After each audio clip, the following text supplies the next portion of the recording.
చంద్రబాబు నాయుడు పెట్టే పథకాలు ఎలాగున్నా నిత్యావసర వస్తువుల రేట్లు కానీ ఒక సామాన్యుడికి అందుబాటులో లేకుండా కాయగూరలు కానీ విపరీతమైన రేట్లు అన్నీ విపరీతంగా అన్నీ పెరిగినాయి.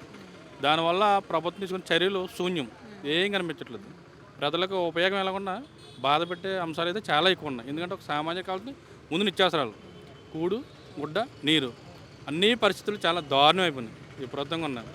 ఇక మేమైతే మోటార్ ఫీడ్ రంగంలో కూడా ప్రతిదీ కూడా ప్రతి ఐటెం ఏంటంటే సామాన్యులు మేము ఆటో కార్మికులుగా ఆటో బాయ్స్ కూడా మినిమం ఖర్చు ఉంటుంది. ఆ ఖర్చు డబుల్ అయింది, రూపాయన్నర అయింది. ఇంజిన్ ఆయిల్ కాడి నుంచి ప్రతి స్పేర్ పార్ట్లు కాడి నుంచి అన్నీ పెరిగినాయి. ఏంటంటే జిఎస్టీ పెరిగిందని మాకు చెప్తారు. ఇప్పుడు మేము జిఎస్టీలు అన్నీ మనం తెలుసుకుని సామాన్యులు తెలుసుకుంటాం. అప్పు చేసినా బాగు చేయించుకోవాలి, కష్టపడి తెల్లవారు తిరిగి ఆ రూపాయి ఇటుకెళ్ళే మన బ్రతుకు సాగించాలి.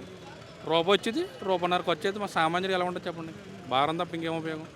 ప్రభుత్వం చర్యలన్నీ శూన్యం ఆ విషయంలో. గత 5 ఏళ్ళు చూశారు కదా, మరి గత 5 ఏళ్ళు ఎలా ఉండేది అంటారు?